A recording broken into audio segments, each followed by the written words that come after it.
I muted my phone, but if later you try to reach me and I don't respond, it's because I forgot to mute it. So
Jerry, you there?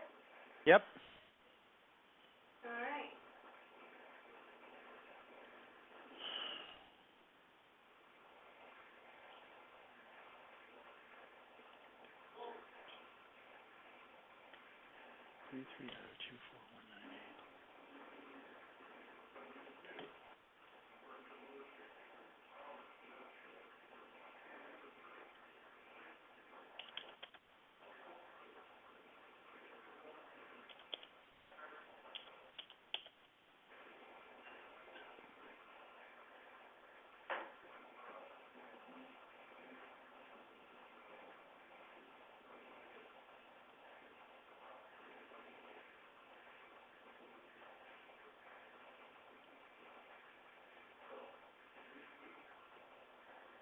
Jerry, can you see the slides? I just started joining the meeting, and it says waiting to be accepted. Gotcha. I don't know whether you need to do something to accept me or not, but.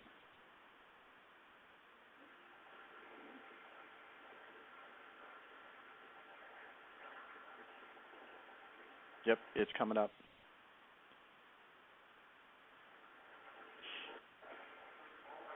Yeah, I got it. Okay.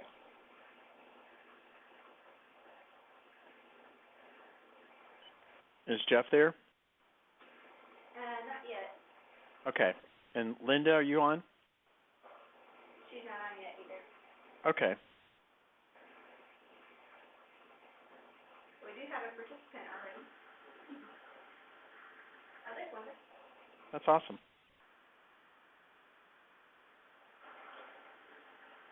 Linda. Hi, Lindsay. How are you? I'm good. How are you? Good. Hey, Linda. Hey, was that Jeff? Jerry. Oh, Jerry, I didn't hear you. Sorry.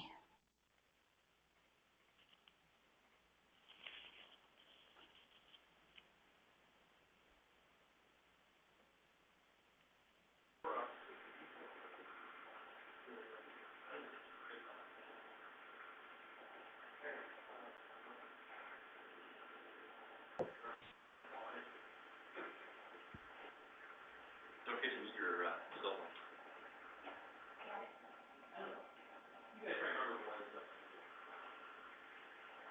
Hey, Linda. Yes. On 13, which is about setting fundraising goals, I'm going to interact with you a little bit on that. So just be ready to say, yeah, and then you've got your comment at the end. So it's going to be a little more, I'm just looking for a verbal head nod at one point. Yep. Okay. But you'll still finish it, so Lindsay will know it's okay to change the slide. Oh, what am I supposed to say? That's the one where you're talking about, no, I'm wrong. Never mind. I'll just ask you if you have any thoughts about setting goals. Okay. Is that okay? Yep. Okay.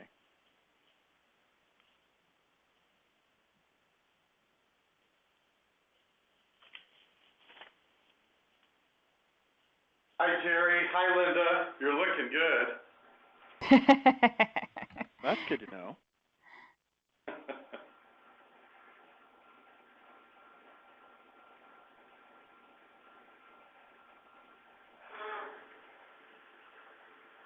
Should I join on my computer or just watch up here? You can do whichever one. Everything's easier.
Hey, Linda,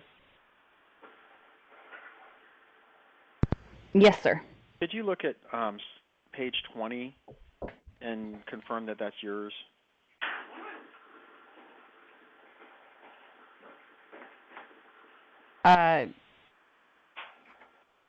You mean, does your mission have a program to identify major donor prospects? Now, what percentage of your time do you spend cultivating relationships and soliciting gifts from major donors?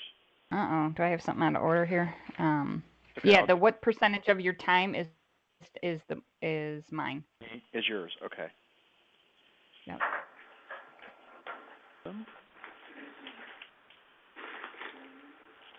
Me?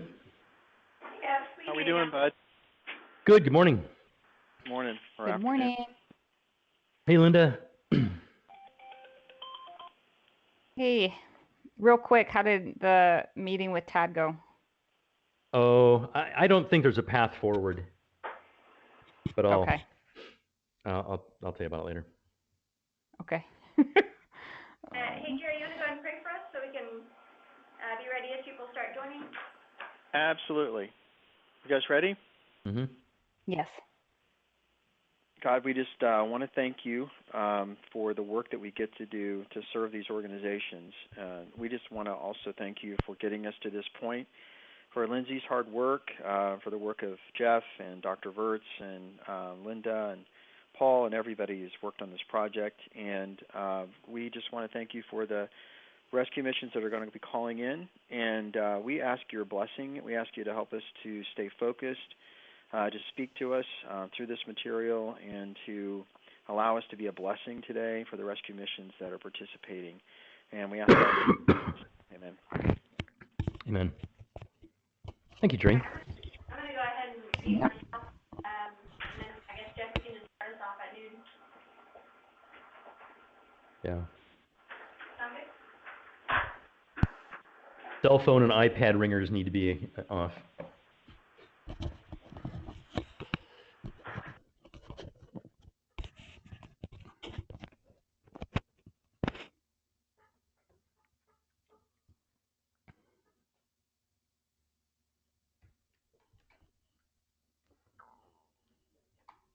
I just tried something different. Lindsay, can you hear me? I can hear you. Okay. I can't hear Lindsay. Lindsay, are you there? Nope. Linda, are you there? I'm here. I'm going on mute so that you can just start it whenever you're ready. Oh, okay. All right. Yeah, and I'm here. Okay, good.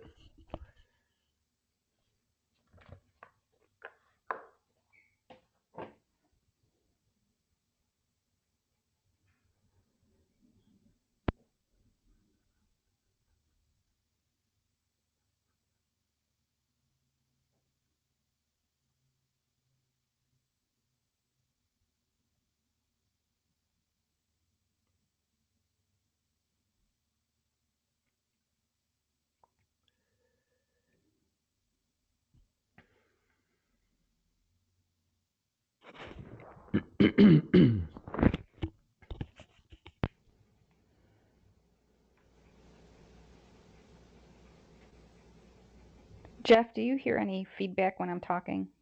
No. Okay. I hear just a very slight, it must be maybe somebody's headset. That could be. To me, I've got mine. I can turn mine on mute and see if it makes a difference. Hello, Yeah. testing. You don't sound echoey to me. No, Jerry, you don't. Okay. Jerry, you don't sound echoey either. Good. Okay.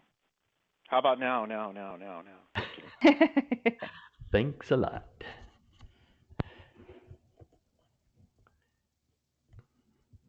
I do remember once with Will Stevens, we were doing a webinar, and of course I muted myself, and then he asked me a question, and I'm answering back, and there's this long pause because nobody can hear it because my mute was still on.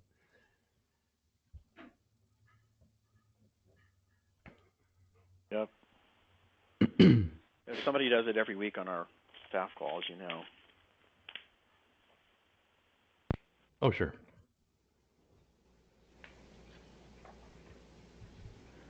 gotten better. The first iterations of Fuse, it was kind of hard to turn on and off the mute button. It didn't work right.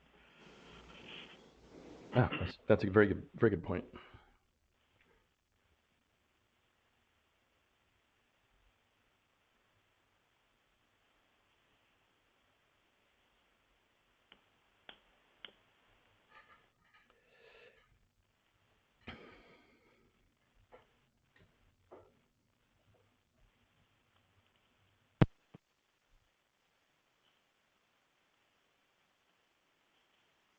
Ten minutes.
Just to check your audio, we are 3 minutes out from starting.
The Fresh Data-Driven Development Perspectives seminar or webinar will begin in 1 minute.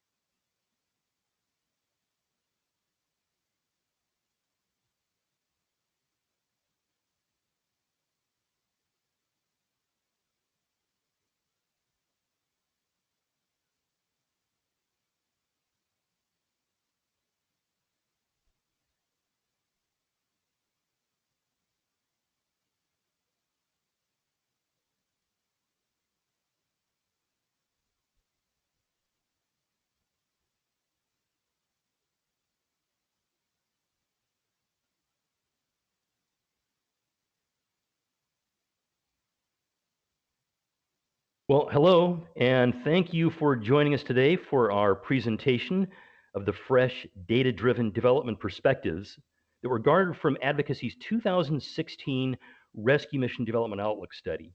We're very excited to be unveiling some of the best practices of major donor fundraising, cultivation, some of the gaps that you'll find between the standard and where many rescue missions find themselves today. While the full survey, by the way, encompassed many aspects of development, the whole process, communications, leadership, we'll be focusing solely on those efforts associated with major gifts today. Lindsay, if you'll let us see some of the presenters. Okay, let me get us going with a few introductions. I'm Jeff Crabtree, one of the senior consultants with Advocacy, and I'm really happy to introduce you to two more of our team members who will be presenting today's material. First on the docket is senior consultant Linda Cunning. Linda most recently held the position of Vice President of Philanthropy at Cherry Street Ministries. She also has held positions as an executive director, development planner, administrator, and funding consultant. Next, let me introduce you to our Vice President, Jerry Grimes. Jerry has over 30 years of experience in roles of ministry development, leadership, and marketing, with focus development consulting and communications, donor intelligence, research, and strategic planning. Jerry, let me hand it over to you to begin our discussions on the outcomes from the 2016 Rescue Mission Development Outlook Study. Well, thanks so much, Jeff. It's an honor to be here with all of you, working so hard to help the homeless in your communities at the rescue missions around the country. And we want to begin by just helping you understand who took this survey. It might have been many of you that are on this call, and you're interested in seeing about the results. It could be that you weren't able to take the survey, but you work at a rescue mission. But let me just assure you that we had a really good cross-section of different folks, as you'll see on the next slide. In fact, we had executive directors, development directors, certainly. We also had a number of executive directors, as you can see there, who also do the leadership of development. It's a great distribution and representation of the various roles there. We also had a few other staff members who filled this out. Most of those, though, were major gift officers at some of the larger rescue missions.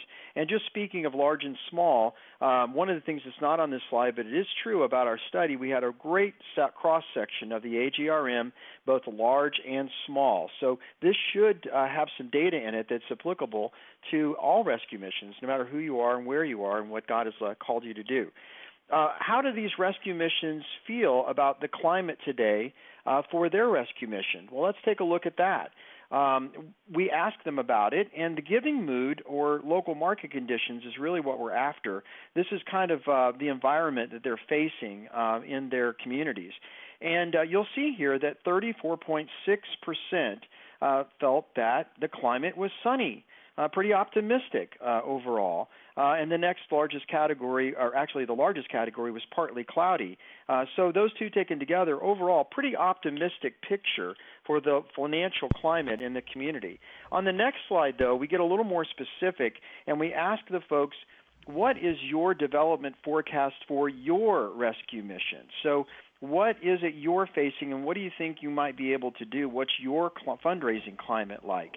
And here we see that, again, some optimism, sunny and partly cloudy, kind of rule the day here. But there are a few folks that have some concerns. We asked this same kind of question in our 2013, and the results were about the same. So folks are feeling okay, pretty good, really, about their communities and okay about their own results and their own efforts and what they're doing. Maybe not results, but their efforts. So that's really good. Taking a look at the next slide, it really does get very interesting here because we get into some of the challenges that rescue missions are facing. And as you can see, income, funding, and costs lead the list. But there are also some other serious concerns there, staffing and volunteers. But Linda, I wanted to bring you into the discussion at this point. Look at the third one down there, the liberal culture versus Christian organization. So what we're asking about there is, we've all seen a decline in Christian values in our country. All of us at Advocacy, by the way, are believers in Jesus Christ, and we all work really hard to work with Christian organizations. That's kind of what our calling is. And we work almost exclusively with Bible colleges and rescue missions and Christian radio broadcasters and other kinds of ministries. And so we've noticed, we've been tracking this in other studies, we've noticed that there is a sort of a moral decline, and it seems to be something that's on the mind of rescue mission organizations as well. Linda, have you noticed that in your work with AGRM members around the country? Right. Well, it's interesting, Jerry, that, our Christian values really is a rescue mission's differentiation. It's important to know that because it is what gives lasting results with the people that we serve. And so if you compromise these values for funding, then what happens is, as the Bible says, you lose your saltiness. So it's really important for us to embrace our Christian values, even as we're looking at our missions challenges. Absolutely, and I would never want anybody to think that we should respond to the culture by compromising, right? I mean, this is how God is going to bless us as we move forward. That's a really good word. I appreciate you sharing that. On to the next question we asked. We generally, when you meet with the development directors or staff, what are the three main issues you discuss? And we broke this down by executive director and development director. It's really kind of interesting. We kind of wanted to know what executive directors and development directors most talk about when they meet. How very nosy of us, right? Well, we wanted to find out what's important to them, what they measure, all of those kinds of things. And you, as you're watching this and looking at this slide, you can compare this to your own conversations and topics that you cover at your rescue mission. Well, as you can see, executive directors like to review the latest giving data. It's interesting, isn't it? And then development folks on the other side, their top concern is progress toward goals. And the latest giving data, that's a little lower in their list. I spent a little time thinking about this, and I have a hypothesis that executive directors seem to be a little bit more focused on hard data, the bottom line, if you will, numbers, while development directors, they're looking more at the trees of the forest, if you will, if you want to use the old forest for the trees mentality. And they're looking at specific projects. They're looking at, what's really going on. And they're also looking toward their progress toward the goals, the steps that they're taking that are lining up or not lining up toward what they see as the goal. I do have a suggestion here that's probably, it is actually, a best practice that we recommend. If you're finding that there's a bit of a communications gap between your executive director and your development director, I would recommend developing or creating some dashboard metrics that everyone can use and understand to track both goals and dollars. I think it's a really good idea to just agree on something that is what I call a dashboard, meaning it's updated regularly. Everybody keeps it right in front of them, and it really does measure both goals and giving, so that you can kind of keep a track of everything. And that would be my recommendation to try to improve communications. On the next slide, we're going to take a look now at major gift work, and let's see how missions are setting goals. And you'll see here pretty quickly, Linda, what's that old expression? If you aim at nothing, you'll hit it every single time? Yeah, exactly. So this is really important for us to understand. Fundraising goals, or I should say department goals, is what we're going to talk about next. Yeah, and I believe that we're seeing here that 70% of our rescue missions are setting goals, which is wonderful. But you do have to wonder about the other one-third or so of those who are, and I believe we are back on the previous slide, folks, if we want to stay there. Yeah, there we go.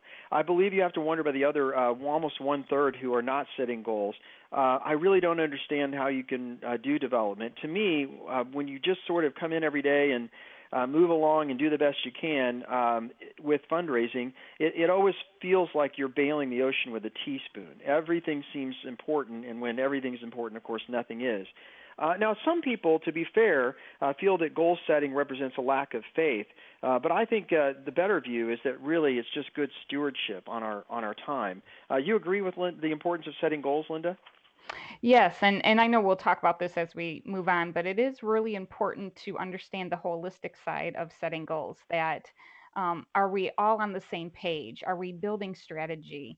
Are we looking at not just the money goals? But I know we'll talk about that in a minute as we look at the statistics. Absolutely. Yeah, good point. So we also ask what types of department-wide goals do you set? So they all set goals. A lot of them do, 70%. So what goals are they setting?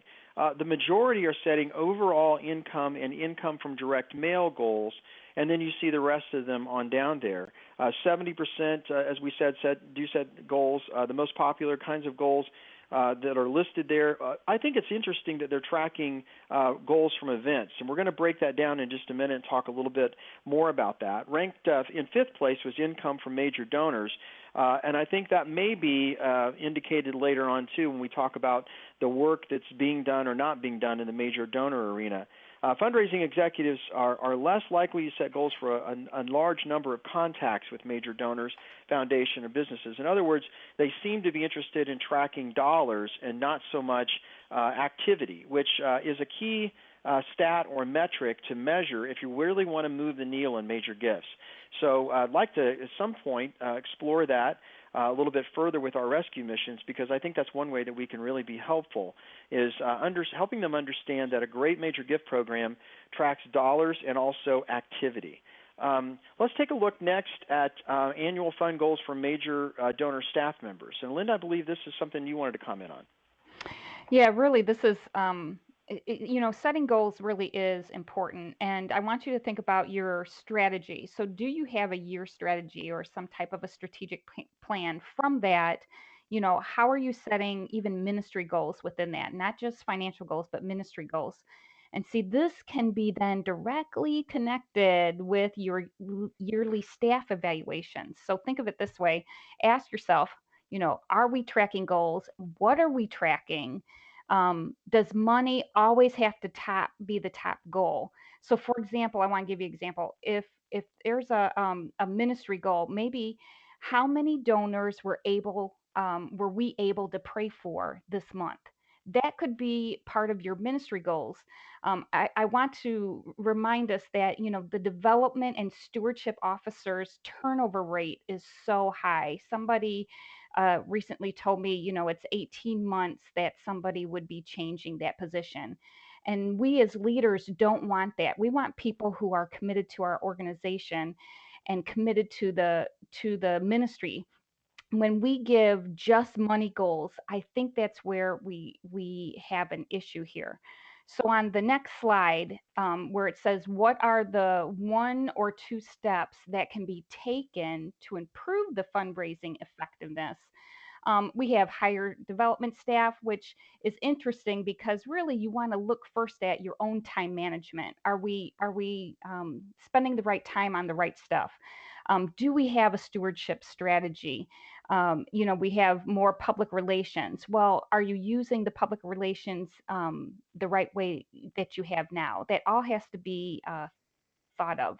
And again, I think this makes rescue missions unique because it's really not about show me the money.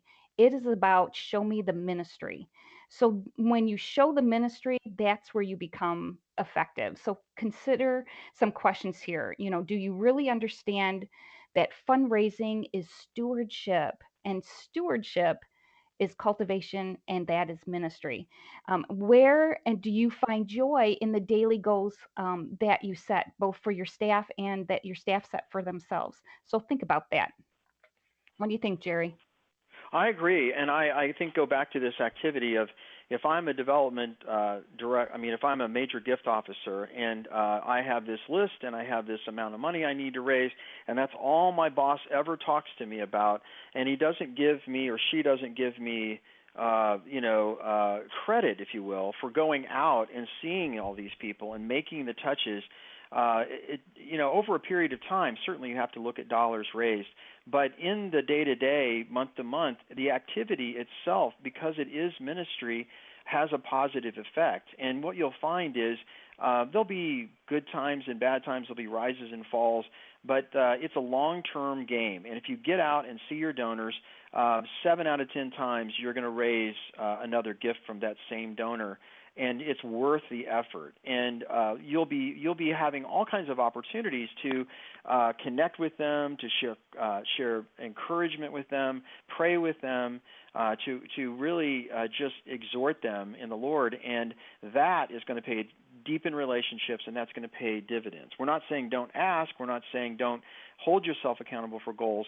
We're saying activity is important as well as dollars. That's really our point. Yeah, exactly. And so I'm laughing already for the next slide because considering time and expenses incurred, how efficient of a fundraising tool would you say events are?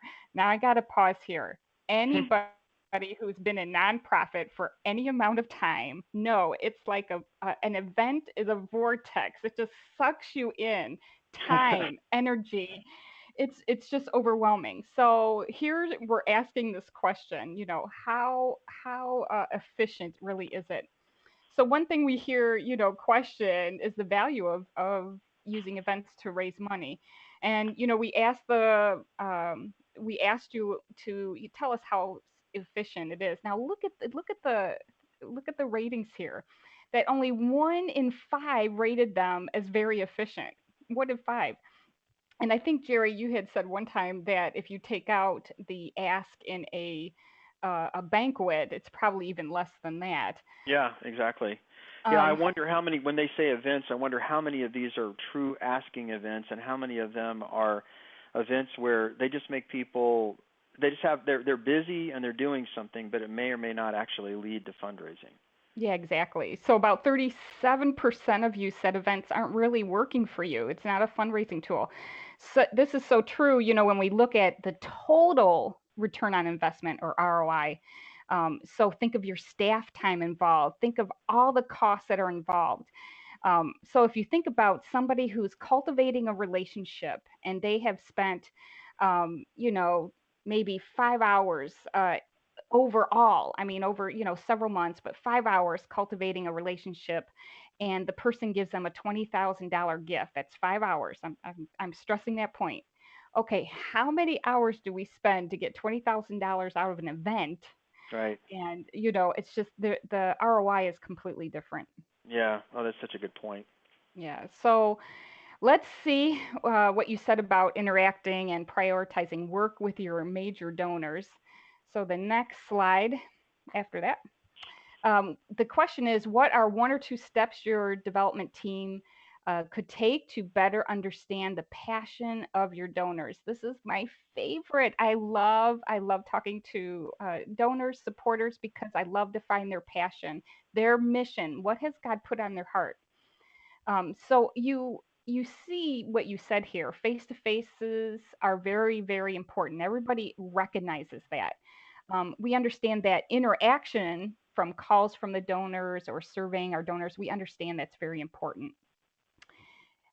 So my question is, I have a couple questions for you to think about. Are you making the cultivation plans personal? So is this a very personal face-to-face with people? Are you making it unique and meaningful to your donor or potential donor?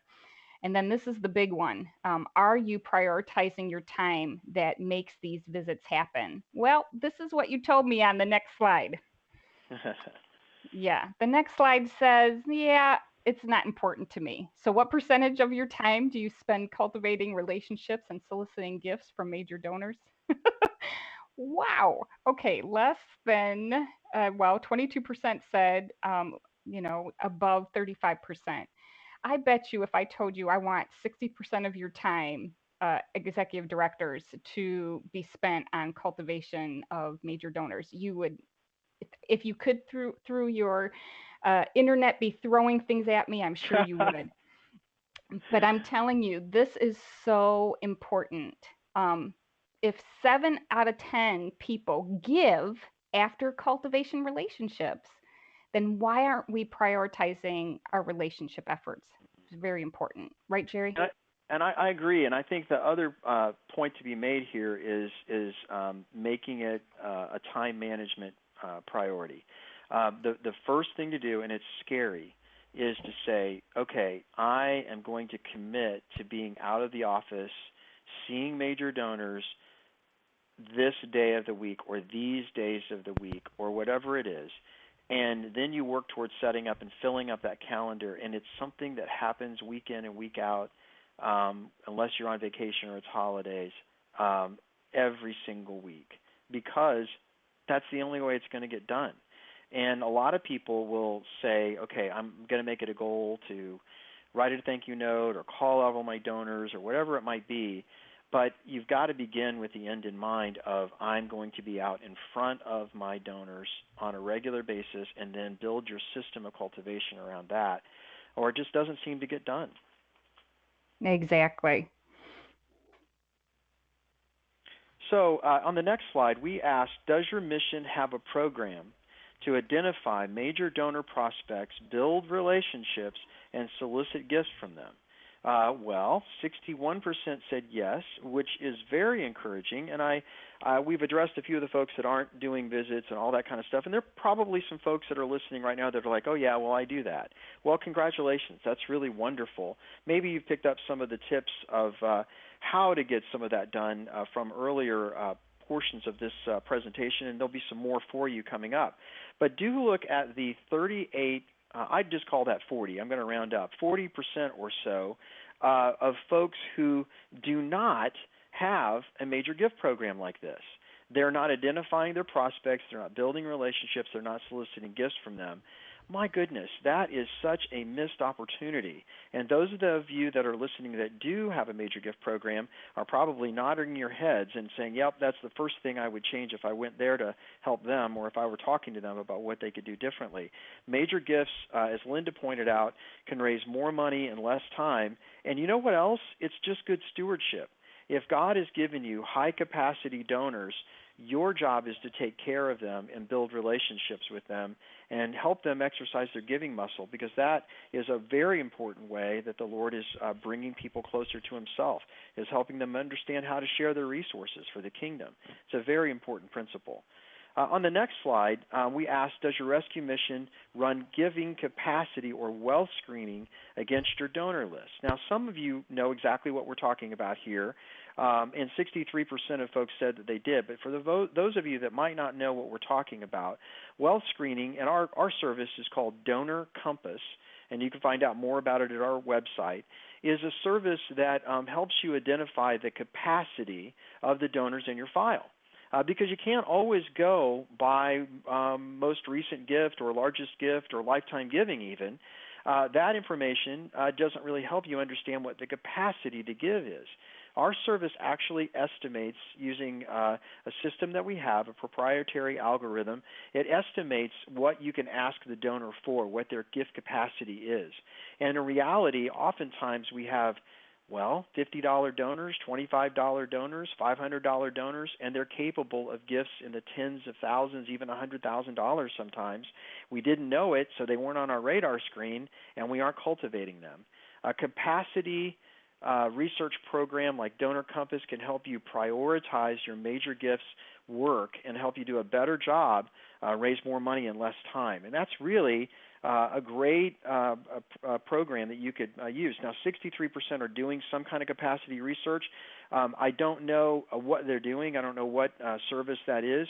Most of the ones out there, though, that we've encountered are actually just measuring wealth rating and sort of somebody's net worth and that kind of thing. That's helpful, but the capacity research really does make a difference. And Linda, I know you've seen already with some of the clients that you're working with some really good illustrations of how it helps.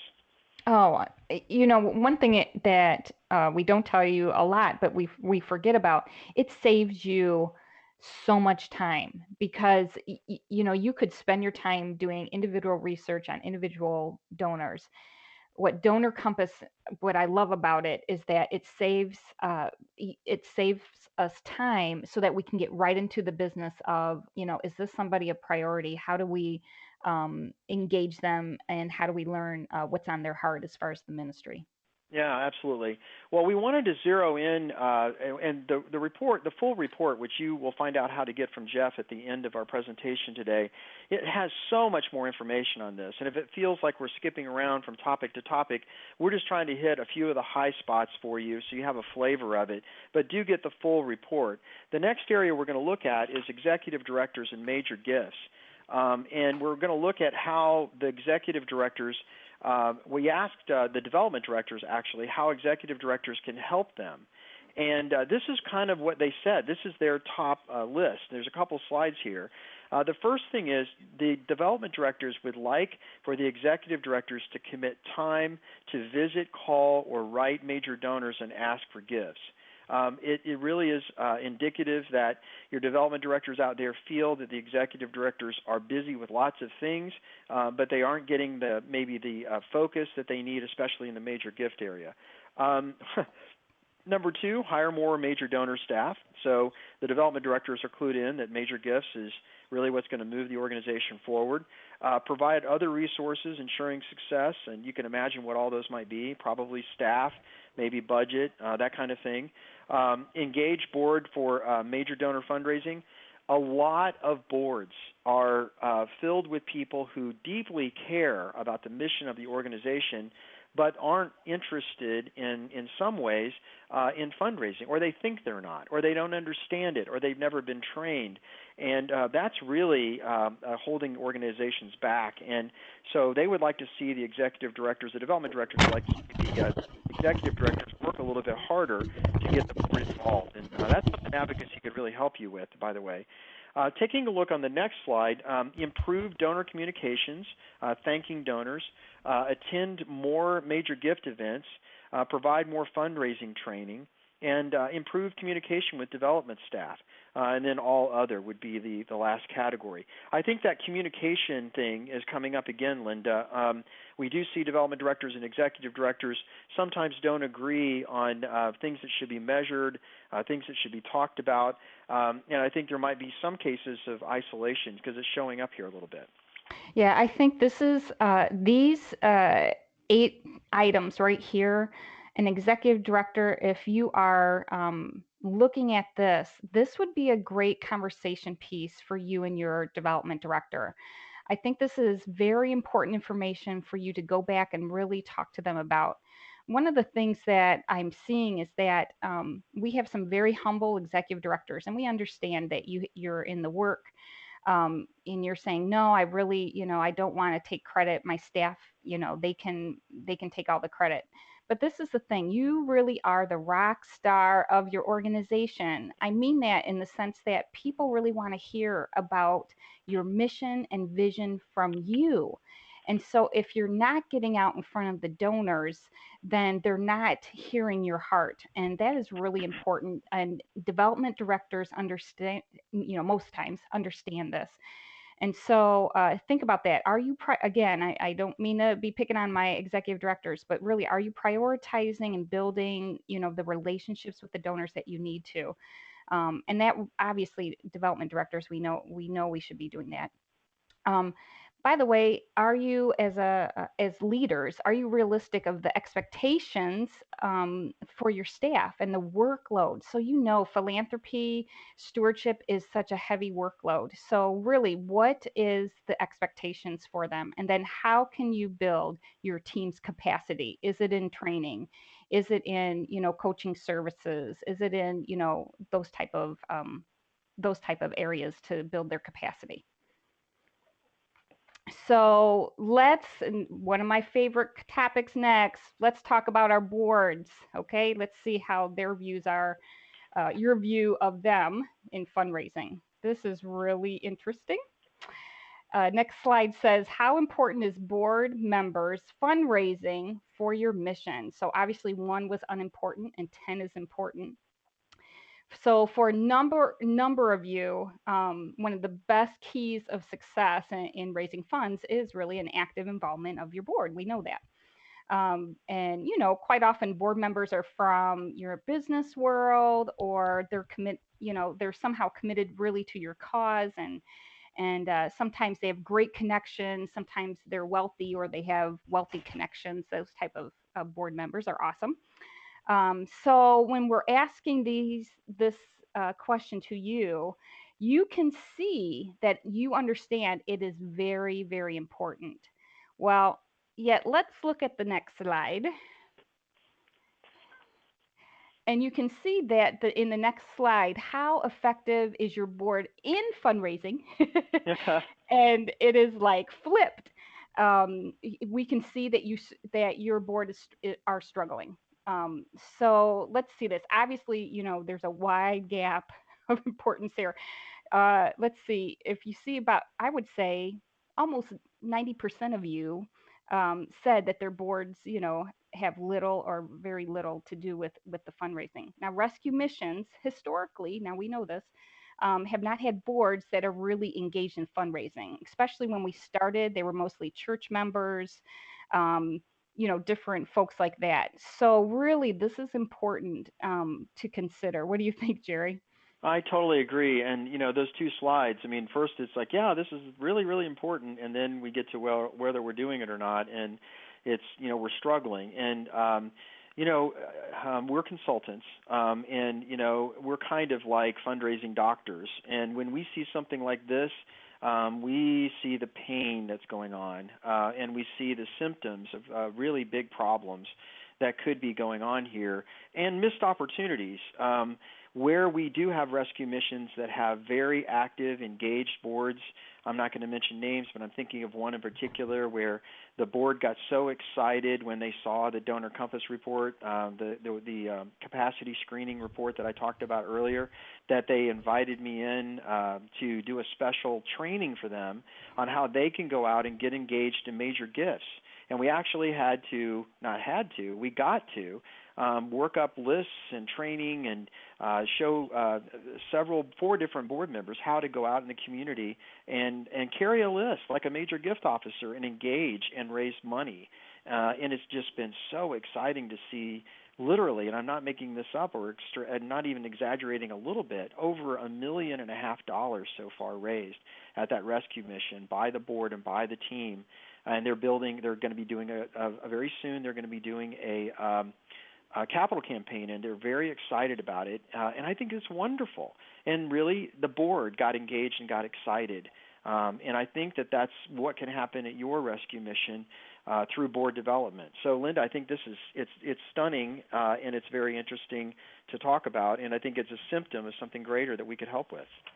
Yeah, I love that. So it's interesting because on the next slide shows your thoughts on engaging the board. So these are words that you really described in, okay, this is ways we could engage that. So this is the thing that you can engage your board, in helping you. It is okay for that. In fact, that's part of their responsibility. These are stewardship activities. You can see the different ones here up on their recruiting, introducing friends, understanding the organization. Remember, they are ambassadors of your organization. So that means that these activities should be part of your overall development plan for the board. So this is something that they should understand, that this is part of their duty and responsibility. And you can make it fun. Even the thank you notes. I had one organization tell me that, they fill everything out except the thank you. And the board fills it out and they just stick it in the envelope. Everything's ready to go. And even as simple as that, but really empowering your board. So knowing the importance, of their involvement, and then you lead the board. Remember, executive directors, you are leading your board into involvement and being in a participant of your organization. Now, remember, you can really have an active, vibrant, successful stewardship plan for your board. That's part of the overall plan for your stewardship or development strategy. Well said. Well, we've kind of gotten to a point now where, Jeff, we're going to turn it back over to you and let you ask some questions that might help us further uncover some more information that we found in the Rescue Mission Development Outlook. Thank you, Jerry. And before I jump into that, I just want to take a moment to give credit to our president, Paul Martin, to Dr. Paul Verts, and to Lindsay John. These folks on our team worked tirelessly to put this whole Rescue Mission Development Outlook study together in the first place, to get it out to you folks to participate in, and now put it into a form where we can actually make sense of all that data and numbers that came back. And Linda and Jerry, thank you also so much for your expert review of some of the major donor topics covered in the 2016 RMDO. I do have just a couple of questions that were brought up regarding this data. The first one is for you, Linda. What suggestion can you give us to help define what makes our mission unique? Yeah, that's very interesting because people want to give to you. I should put it this way: God brings people to you that want to give to you because of your uniqueness. One of the things that I think is a great way to discover that is having your staff and board go out and ask 4 or 5 different friends, give me 4 words that you think would describe my organization that I'm serving. And, they may say, passion. They may say um, empowerment. They may say, mission driven, whatever it may be. And then you bring that all back together. And then once you see that, you can see there's a trend that people kind of see. Okay, everybody sees us very mission driven. What does that mean? And then you build your uniqueness and you realize what your uniqueness is against any other organization in your community. It really, really helps you to provide talking points when you're talking with major donors. So the mission really is the main thing. Oh, absolutely. Jerry, I've got one more question. Let me ask you this one. How do you believe the spiritual nature of fundraising with the busy work that we feel we have to accomplish should be blended together? That's a great one, and I think it's fundamental. You know, if we look at the work that we do in relationships with our donors as a side activity and is somehow not in the mainstream of what our ministry really is, we're going to struggle. People ask me all the time, if God will provide for the work that He wants us to do, why do we have to ask for money? And that's why, because the work of going out, building relationships, and interacting with the people that God has entrusted to us is ministry. It's really just as much ministry as preaching the gospel or helping the poor or healing the sick or any other valid Christian ministry that you've ever heard about. It is very, very important to God that we are good stewards of the relationships that He's given us, and that we realize how important that when we're in front of donors and we're helping shape their hearts through their giving, we're raising up generous givers for the kingdom. And we might be doing something in that donor's heart that's going to benefit us, which is wonderful when that happens, but we also might be doing something that's going to benefit the kingdom, their church, other ministries in the community. It's holistic ministry. And fundraising or stewardship is really right in the same lane as all the other ministry activity. When we treat it like a side activity, that's when we are not only missing opportunities for joy and to grow and to really have the best of what God has for us, we're also missing the opportunity to serve. And I think that's one of the reasons why so many organizations are struggling, because they get that wrong. Thank you guys both. I think you really kind of hit the center of the target with those answers. Well, thank you both again, and I'm sure that those of you listening have other questions that you'd like us to answer. And if so, let me encourage you to email those questions to Linda, to Jerry, or even to me. Our email addresses are up on the slide. You can jot those down or even find them on our website. We'd be happy to respond to you guys. Well, we have just a couple of little things for you guys who are listening with us today. Two more offers. Let me jump to the first one.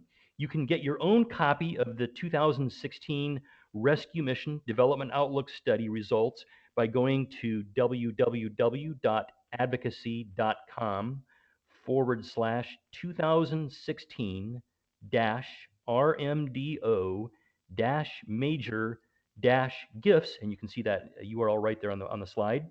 We'll be sending out that link in a follow-up email to everyone who registered for today's webinar.